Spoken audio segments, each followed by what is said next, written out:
Welcome back to my channel. आज मैं आपके लिए लेके आई हूँ CDS के MCQs एंड PYQs। तो बिना टाइम वेस्ट किए इसको करते हैं। फर्स्ट क्वेश्चन है, बायोकेमिकल ऑक्सीजन डिमांड यानी कि BOD is a measure of organic materials present in water. BOD value less than 5 parts per million indicates a water sample to B.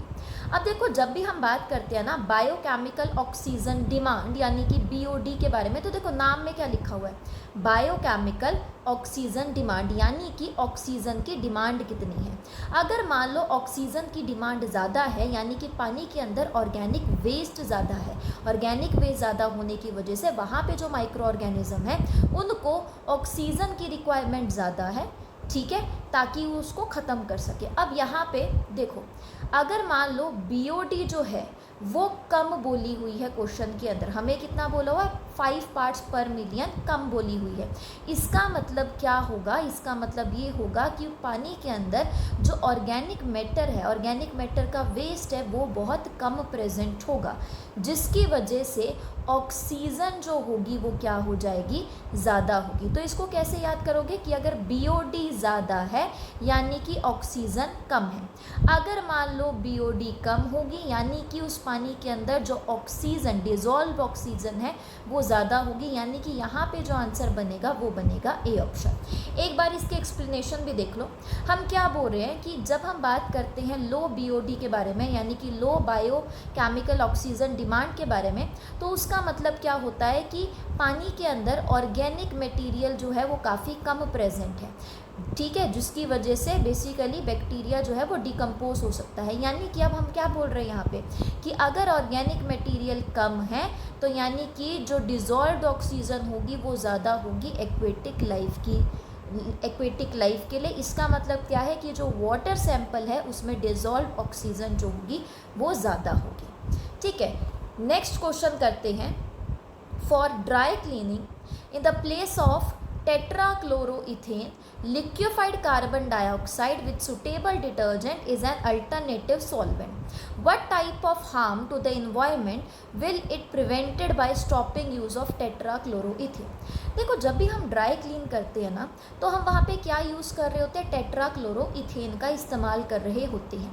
लेकिन ड्राई क्लीनिंग के लिए हम अल्टरनेटिंग सोर्स क्या use कर सकते हैं, एज ए सॉल्वेंट क्या use कर सकते हैं, हम लिक्विफाइड कार्बन डाइऑक्साइड ले सकते हैं और उसमें कोई भी सुटेबल डिटर्जेंट डाल सकते हैं, वो भी ड्राई क्लीन कर सकती है, ठीक है। तो हम क्या बोल रहे हैं यहाँ पे कि अगर मान लो ये जो टेट्राक्लोरोइथेन है उसका इस्तेमाल हमने करना कम कर दिया तो इनमें से कौन सी चीज़ है जो अल्टीमेटली कम हो जाएगी। तो हमें इतना भी पता होना चाहिए कि जो टेट्राक्लोरोइथेन है वो बेसिकली क्या कर रहा होता है। तो याद रखना, ये जो टेट्राक्लोरोइथेन होता है ना वो ट्रोपोस्फेरिक पोल्यूशन रिजल्ट करता है, यानी कि ट्रोपोस्फेयर के अंदर जो पॉल्यूशन है उसको इंक्रीज़ करता है। बेसिकली ना ये ग्रीन हाउस गैस की तरह काम करता है। जो ग्रीन हाउस गैसेज होती हैं वो क्या करती हैं, वो हीट को ट्रैप करती हैं। जब वो हीट को ट्रैप करेगी तो उसकी वजह से क्या होगा, उसकी वजह से हमारी अर्थ का जो टेम्परेचर होगा वो अल्टीमेटली इंक्रीज़ करना शुरू कर देगा। यानी कि यहाँ पे ये किसका काम कर रही है, पोल्यूटेंट का काम कर रही है। तो इसलिए यहाँ पे ऑप्शन क्या आएगा, ए ऑप्शन, यानी कि ट्रोपोस्फेरिक पोल्यूशन को लीड करता है। अब देखो यहाँ पे हमने क्या बोला है कि जो टेट्राक्लोरोइथेन है वो एक नॉन पॉल्यूटेंट है जो क्या करता है, एयर पॉल्यूशन कॉज करता है। इसके अलावा ये एक हेलोजिनेटेड ऑर्गेनिक कंपाउंड होता है, ठीक है, जिसकी वजह से ये क्या करता है, ऑक्सीजन जो ओजोन की लेयर है स्ट्रेटोस्फेयर में उसको डिप्लीट करने का काम करता है, ठीक है। और बेसिकली हम यहाँ पे क्या बोल रहे हैं कि ये जो टेट्राक्लोरोइथेन है वो किसकी तरह काम करती है, ग्रीन हाउस गैस की तरह काम करती है। ये जो ग्रीन हाउस गैस होती है वो एटमॉस्फेयर में जो हीट प्रेजेंट होती है उसको ट्रैप कर लेती है, जिसकी वजह से ग्लोबल वार्मिंग हो जाती है। इसके अलावा और भी बहुत सारे गैसेस होती है जैसे कि कार्बन डाइऑक्साइड वगैरह, और भी बहुत सारी गैसेस होती है जो ग्रीन हाउस गैस का काम करती हैं। लेकिन यहाँ पे हम किसके बारे में बात करें, टेट्राक्लोरोइथेन के बारे में। तो अगर हम यहाँ पे लिक्विफाइड कार्बन डाइऑक्साइड का यूज़ करेंगे ड्राई क्लीनिंग के लिए एक सुटेबल डिटर्जेंट यूज़ करके, तो वो क्या करेगा, ये जो हम यूज़ कर रहे हैं टेट्राक्लोरोइथेन इसका इस्तेमाल कम हो जाएगा और अल्टीमेटली ये जो ओजोन की डिप्लीशन है या फिर जो ट्रोपोस्फेयर में पोल्यूशन कॉज हो रहा है वो भी कम हो जाएगा, ठीक है। नेक्स्ट क्वेश्चन करते हैं, from which of the following water sources the water is likely to be contaminated with fluoride. First है अपने पास ग्राउंड वाटर और सेकेंड है अपने पास रिवर वाटर, और इनमें से हमने करेक्ट कोड चूज़ करना है कि सिर्फ 1 है, 2 है, 1 and 2 है, या फिर ना ही 1 है ना ही 2 है। तो देखो यहाँ पे हम क्या बोल रहे हैं, फ्लोराइड्स। अब ये जो फ्लोराइड्स होते हैं ना, जब हम देखो रिवर वाटर के बारे में बात करते हैं तो रिवर वाटर क्या करता है, कॉन्टीन्यूसली फ्लो कर रहा होता है। तो कॉन्टीन्यूसली अगर ये फ्लो कर रहा है तो जो रॉक्स वगैरह प्रेजेंट होंगे उनके साथ कांटेक्ट कम कर रहा है, ठीक है। तो वहाँ से ये जो फ्लोराइड है वो रिवर वाटर में आने के जो चांसेस होते हैं ना वो काफ़ी ज़्यादा कम होते हैं। लेकिन जब हम ग्राउंड वाटर के बारे में बात करते हैं ना तो वो क्लोज कांटेक्ट में रहते हैं इन्हीं सारे रॉक्स वगैरह के साथ, और वहीं से लीच होके क्या आ सकता है, फ्लोराइड आ सकता है। यानी कि इन दोनों ऑप्शंस में से ये जो ग्राउंड वाटर है वो सही ऑप्शन है कि यहाँ पे हमें क्या देखने को मिलेगा, फ्लोराइड का ज़्यादा कंटामिनेशन देखने को मिलेगा। यानी कि यहाँ पे कौन सा ऑप्शन ठीक होगा, ए ऑप्शन ओनली 1। तो देखो हमने क्या बोला, अभी हमने बोला कि ये जो फ्लोराइड का कंटामिनेशन है वो ज़्यादा प्रेवलेंट कहाँ पे होता है, ग्राउंड वाटर में कंपेयर्ड टू रिवर वाटर, क्योंकि ये जो ग्राउंड वाटर होता है वो रॉक्स और सॉइल के कांटेक्ट में होता है लॉन्ग पीरियड के लिए, जिसकी वजह से जो फ्लोराइड्स होता है इन मटेरियल से उस पानी के अंदर आ सकता है। जब हम रिवर वाटर के बारे में बात करते हैं तो रिवर वाटर जो होता है वो कॉन्स्टेंटली फ्लो करता रहता है, तो उसको जो आसपास के रॉक्स और सॉइल है, सराउंडिंग रॉक्स और सॉइल है, उनके साथ इंटरेक्ट करने का टाइम कम मिलता है, जिसकी वजह से फ्लोराइड के लेवल वहाँ पे हमें बहुत ज़्यादा कम देखने को मिलते हैं। ठीक है, नेक्स्ट क्वेश्चन करते हैं। Consider the following statements.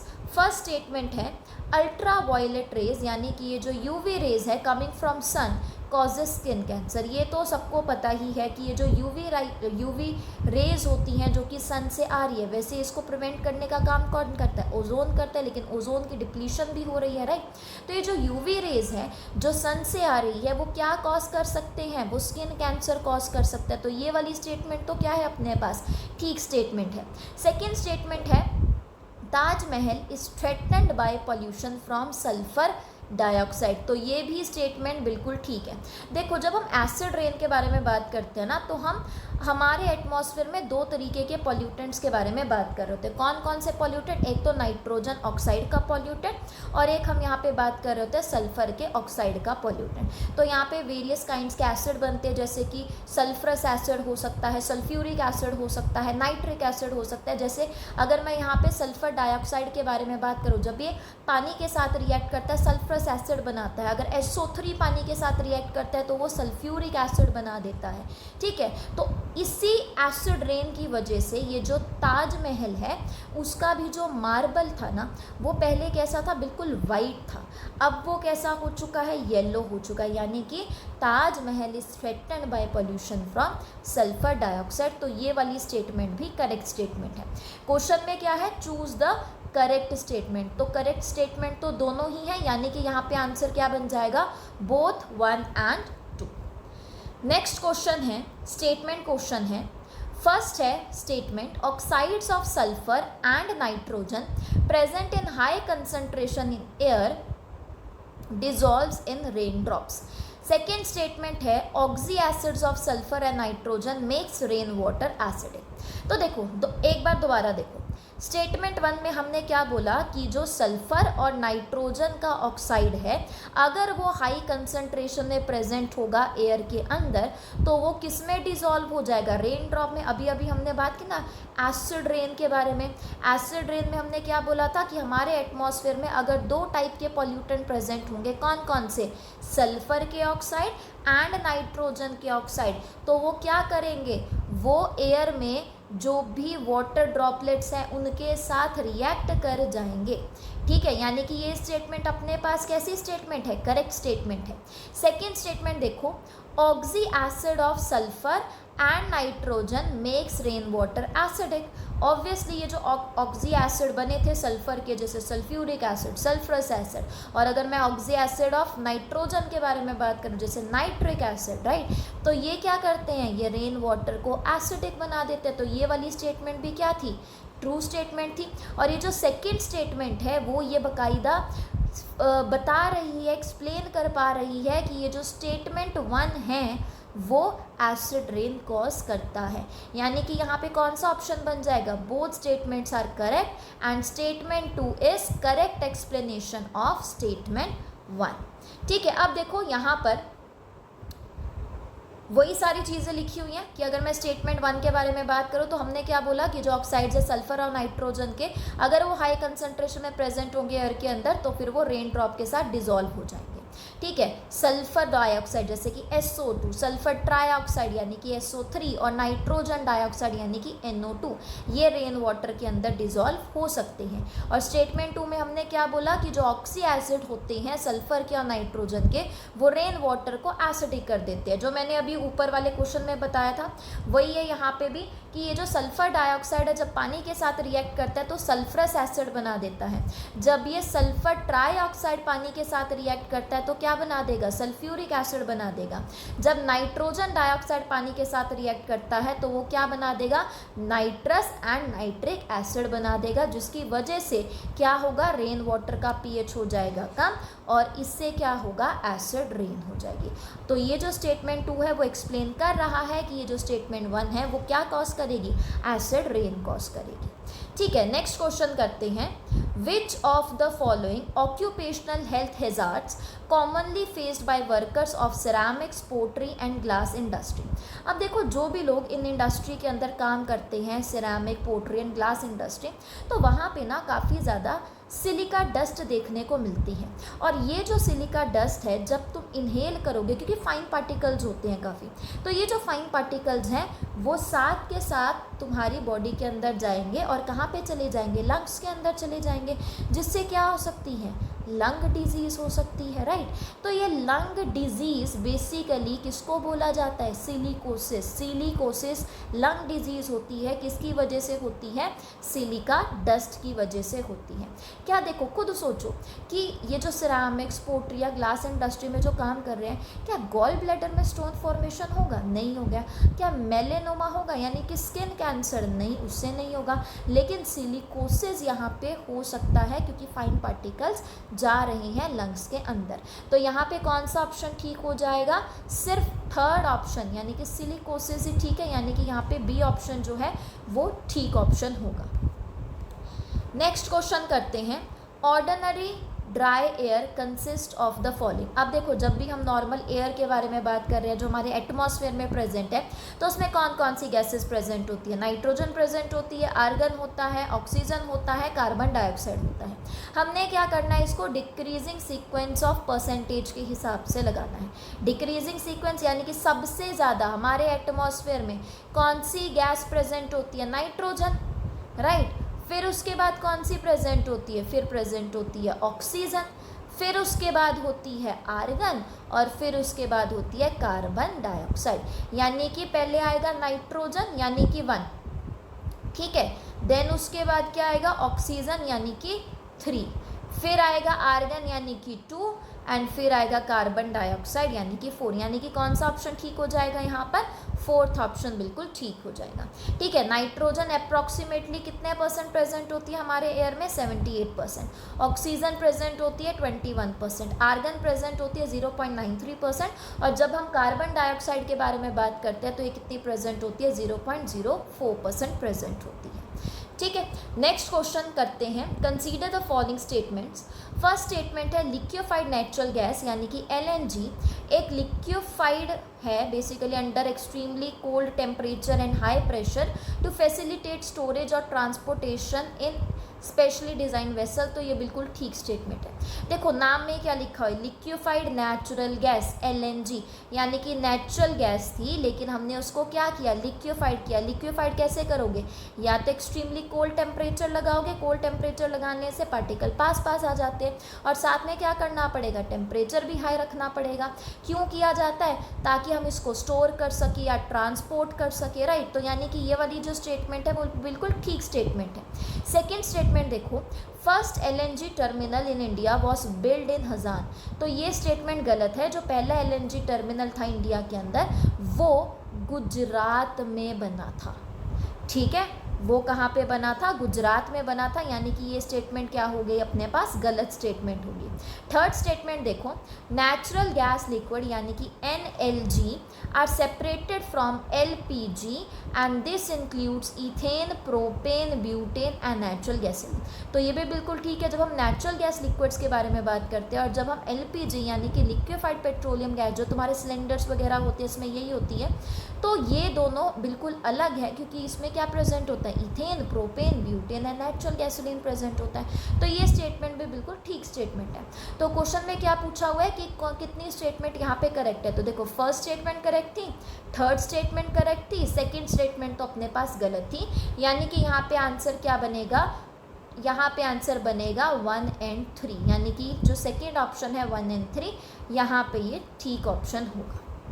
Next question करते हैं, वर्मी कंपोस्ट इज एन, ये 2012 CDS का क्वेश्चन है। वर्मी कंपोस्ट जो है वो क्या होता है, क्या वो इनऑर्गेनिक फर्टिलाइज़र है, नहीं। क्या एक टॉक्सिक सब्सटेंस है, नहीं। क्या एक सिंथेटिक फर्टिलाइज़र है, नहीं।